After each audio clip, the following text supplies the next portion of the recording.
राधे कृष्ण सभी प्यारे भाई और बहनों को। मैं गोविंद शर्मा आप सभी का एक बार फिर से आपके अपने परिवार एसवी गुरुकुलम पर हार्दिक स्वागत करता हूं।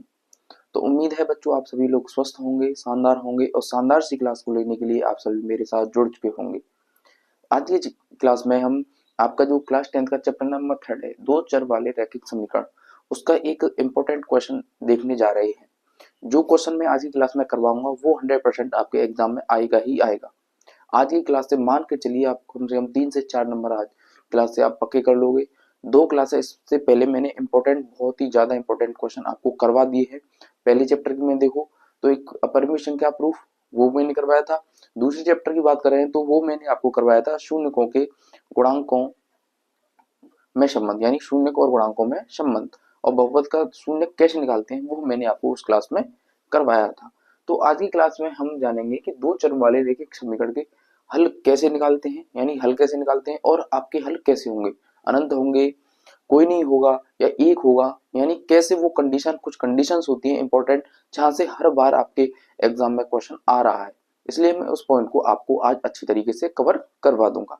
यदि आप चैनल पर नए हो तो चैनल को सब्सक्राइब कर लेना, बेल आइकन दबा लेना, ताकि आने वाली वीडियोस का आपको समय से नोटिफिकेशन मिलता रहे। और यदि आप के ग्रुप में कोई भी ऐसा बच्चा हो जो क्लास 10th में हो और उसके पास मैथ सब्जेक्ट हो, तो उसको एक बार वीडियो को ज़्यादा से ज़्यादा शेयर कर दीजिएगा और वीडियो को आप अंत तक जरूर देखा करिए, ताकि आपको पता चले कि जो मैं आपको कॉन्सेप्ट करवा रहा हूँ क्वेश्चन की मदद से, वो आपको कितने अच्छे से करवा रहा हूँ। तो चलिए स्टार्ट करते हैं। सबसे पहले इसमें क्या है, दो चर वाले रैखिक समीकरण। तो इसमें एक क्वेश्चन तो आपका आता है कि हल कैसे होंगे, क्या हल कैसे होंगे। एक तो ये कंडीशन आपकी देखने के लिए मिलती है, यानी कि जो आपके हल हैं वो कैसे होंगे। एक कंडीशन यहाँ से आती है, यहाँ से आपका 100% इंपॉर्टेंट है एग्जाम के लिए, और 100% लिख लीजिए, यहाँ से क्वेश्चन आएगा ही आएगा, चाहे 1 नंबर में आए चाहे 2 नंबर में, यहाँ से क्वेश्चन पक्का आपका देखने के लिए मिलेगा। तो इसकी 3 कंडीशन होती है। सबसे पहले क्या होता है, जो आपके दो चर वाले रैखिक समीकरण होते हैं वो उसका जो फॉर्मेट होता है वो कैसा होता है। तो वो होता है आपका a1x plus b1y plus c1 बराबर 0। ये होता है आपका एक दो रैखिक वाला समीकरण, यानी इसमें आपके क्या है, दो चर, एक x हो गया एक y हो गया। x और y क्या होता है, हमारा चर होता है, x और y हमारा क्या होता है, चर। और a1 b1 और c1 ये क्या होते हैं, हमारे अचर वैल्यू होते हैं, यानी कांस्टेंट वैल्यू आपकी होती है। तो दो समीकरणों से हम कोई भी मान निकाल सकते हैं। एक समीकरण से तो हम मान नहीं निकाल पाएंगे, जब हमको दो समीकरण दे रखे होंगे तभी हम मान निकाल सकते हैं। तो दूसरा समीकरण हुआ जैसे a2x plus b2y plus c2 बराबर 0।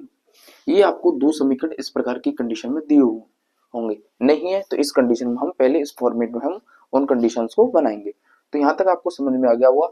अब यहाँ से हम अपनी 3 कंडीशन निकालते हैं। कितनी कंडीशन निकालोगे आप, 3 कंडीशन निकालोगे। फर्स्ट कंडीशन, जब भी हमारी कंडीशन ये आ जाए a1/a2 not is equal to b1/b2, ये कंडीशन डायरेक्ट आपकी एग्जाम में आई हुई कंडीशन है। क्वेश्चन में ऐसा आया था प्रीवियस ईयर में, जब देखोगे 2025 में एक क्वेश्चन आया था टिक मार्क का। ऐसा कौन सी कंडीशन होगी, यानी कि आपको 3 से 4 कंडीशन दे रखी थी, उसने कहा था कि ऐसी कौन सी कंडीशन होगी जिसमें कोई हल नहीं होगा, तो इन कंडीशन की मदद से आप उसको आसानी से कर पाओगे। तो ये क्वेश्चन आया है, इसलिए मैं कह रहा हूँ कि यहाँ से 100% क्वेश्चन आएगा ही आएगा। और उससे प्रीवियस ईयर में देखोगे तो वहां से क्या है, आपको क्वेश्चन दे रखा था, उससे कंडीशन निकलवाइए, यानी इक्वेशन दे रखी थी आपको दो, और कहा गया था कि कौन सा आपका इक्वेशन होगी, यानी कि इसके अनंत हल होंगे, यानी कि रेखाएं कैसी होंगी, वो यहाँ से कंडीशन आपकी बनती है। तो एक कंडीशन तो होती है जब कंडीशन आ जाए आपकी a1/a2 not is equal to आपका b1/b2। तो यहाँ से क्या होता है आपका एक यूनिक यानी अद्वितीय हल। क्या होगा, अद्वितीय हल। अद्वितीय का मतलब होता है आपका एक, अद्वितीय का मतलब होता है एक, यानी कि सिर्फ हमको एक हल मिल जाए। तो वहां पर क्या होता है, आपकी ये वाली कंडीशन आपको देखने के लिए मिलती है। और यहाँ पर जो रेखाएं होती है, यानी कि ये दोनों ही समीकरण किसके होते हैं, आपके रेखा के। क्या होता है, ये रेखा के समीकरण आपको दिए हुए होते हैं, यानी क्या होती है, एक रेखा के समीकरण होता है। तो दो रेखाएं आपकी बनेंगी, तो दोनों ही आपको क्या करती हैं, प्रच्छेद करती हैं, प्रतिच्छेदित करती हैं।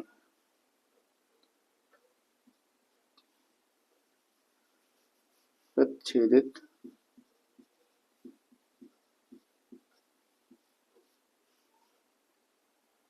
करती, यानी जो आपकी दो रेखाएं होती हैं दोनों आपस में क्या करेंगी, प्रच्छेदित करती हैं। प्रच्छेद का मतलब होता है यानी काटना। क्या होता है प्रच्छेदित का मतलब होता है आपका काटना, यानी कि जो रेखाएं हैं वो हमारी एक ही बिंदु पर काटेंगी।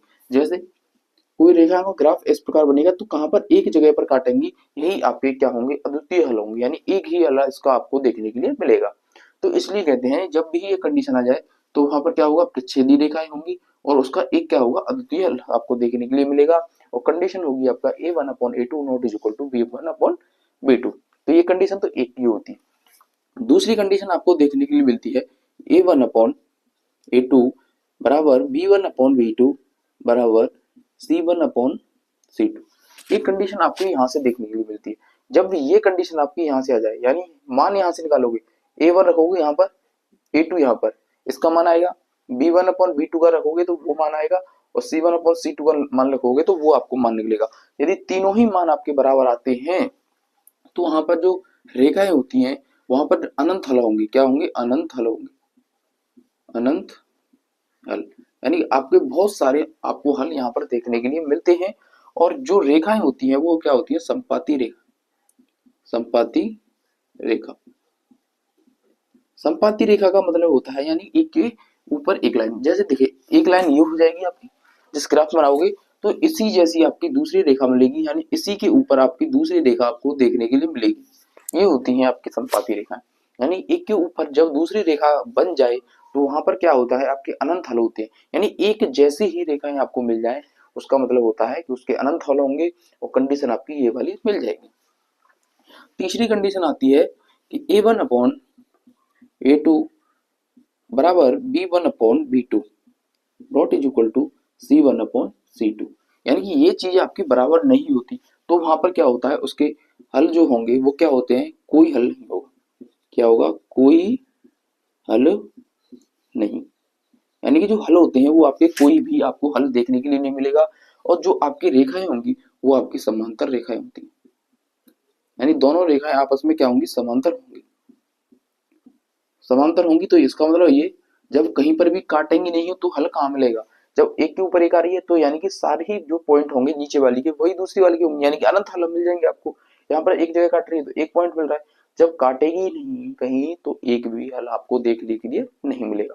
तो तीन कंडीशन होती है यहाँ से, a1/a2 not is equal to b1/b2 अद्वितीय हल मिलेगा आपको।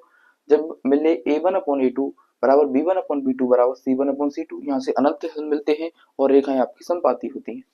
a1/a2 बराबर b1/b2 not is equal to c1/c2, कोई हल नहीं होगा और आपकी जो रेखाएं हैं वो आपस में क्या होती हैं, समांतर रेखाएं होती हैं।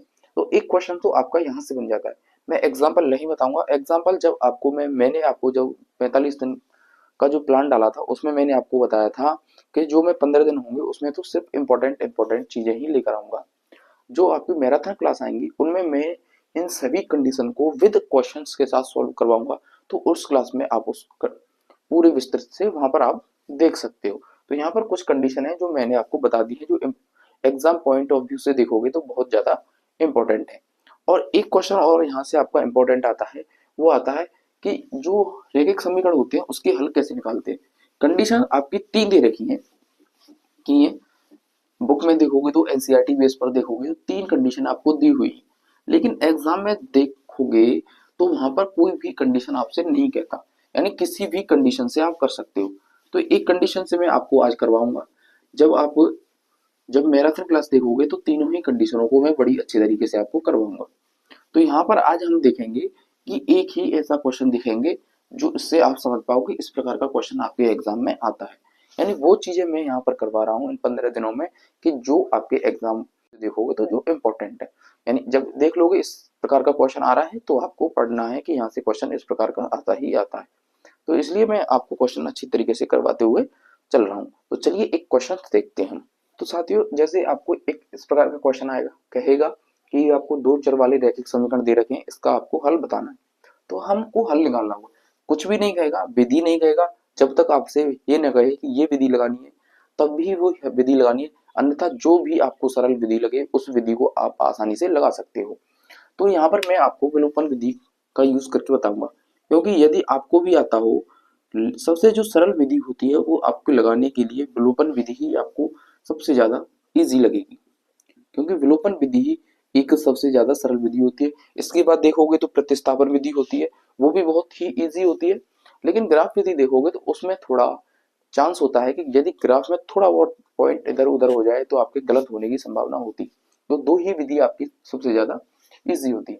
तो विलोपन विधि में क्या होता है कि एक वेरिएबल को हमको क्या है, हटाना है। तो उसके लिए वेरिएबल के कोफिशिएंट को सेम करना होगा, तो किसी भी वेरिएबल के कोफिशिएंट को आप सेम कर लीजिए।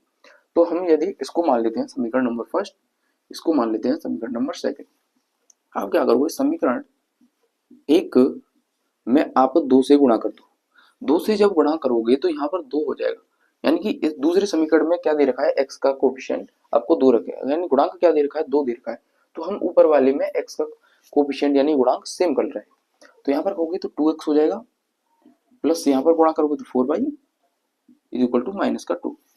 ये हो गया आपका समीकरण नंबर थर्ड। अब यहाँ पर हम क्या करेंगे, जो समीकरण फर्स्ट, समीकरण थर्ड जो आया है उसमें से हम माइनस करेंगे आपका समीकरण नंबर सेकंड। क्या माइनस करोगे, समीकरण नंबर सेकंड माइनस करेंगे, यानी थर्ड क्या दे रखा है, 2x plus 4y is equal to minus का 2। यहाँ से आप रखोगे तो 2x हो जाएगा, इसको रखोगे पहले minus 3y is equal to 12। अब इसको घटाने का मेथड क्या होता है, जहां पर आपको घटाना है दूसरा समीकरण, तो दूसरे समीकरण में जहां आपका प्लस है वो तो माइनस हो जाएगा, ये प्लस था तो माइनस, जो माइनस है वो प्लस, ये हो जाएगा आपका माइनस। इतना समझ में आ गया। इससे जब काटोगे 2x से 2x कट जाएगा, 4x और 3 तो 4y और 3y कितना हो गया, 7y इज इक्वल टू 12 और 2 कितना हो जाएगा, 14 माइनस के 14। 7 से काटोगे, 7 से काट दो तो y इज इक्वल टू आ गया आपका माइनस का 2। y इज इक्वल टू कितना आ गया आपका, माइनस का 2। अब जो y का मान है किसी भी इक्वेशन में आप रख सकते हो। तो y का मान समीकरण एक में रखने पर, समीकरण एक में रखने पर, यानी इस जो समीकरण आया था उसमें आप रख दीजिए, यानी एक समीकरण था उसमें किसी भी समीकरण में आप रख सकते हो। y का मान जब यहाँ रखोगे तो x प्लस y का मान है माइनस का 2, तो 2 गुणा माइनस का 2 इज इक्वल टू माइनस का 1। तो x 2 दूनी 4 लेकिन हो जाएगा माइनस का, क्योंकि चिन्ह किसका है, माइनस। प्लस माइनस माइनस होता है आपका, ये तो आपको सारी चीजें पता होंगी। -1 तो x बराबर हो जाएगा -1। 4 को दूसरी तरफ ले जाओगे तो प्लस का हो जाएगा, क्योंकि इधर माइनस का है। तो x बराबर कितना हो जाएगा, 4 प्लस के हैं, एक माइनस का है, तो कितना बचेगा आपका 3। तो x बराबर आ गया 3। तो इसके जो सॉल्यूशन होंगे वो क्या होगा, जो पॉइंट आएगा वो आपका जो पॉइंट आएगा तो वो आएगा आपका 3 कोमा माइनस का 2। कितना आएगा, 3 कोमा माइनस 2, क्योंकि x पहले लिखा जाता है y बाद में लिखा जाता है। 3 कोमा माइनस 2 आपका देखने के लिए मिलेगा। यहाँ से यदि आपको ये भी बताना हो कि कंडीशन कौन सी होगी, इसमें हल कैसे होंगे, तो हल देखिए।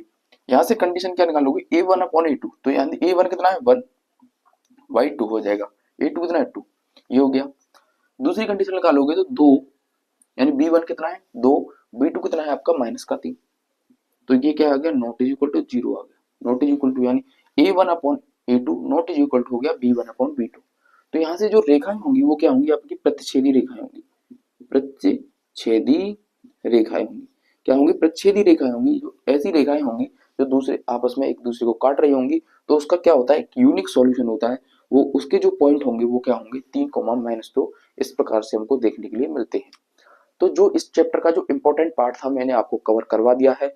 यदि आज की वीडियो आपको पसंद आई हो तो वीडियो को लाइक और चैनल को सब्सक्राइब करना ना भूलिएगा, और एक बार वीडियो को अपने ग्रुप में ज्यादा से ज्यादा शेयर कर दीजिएगा।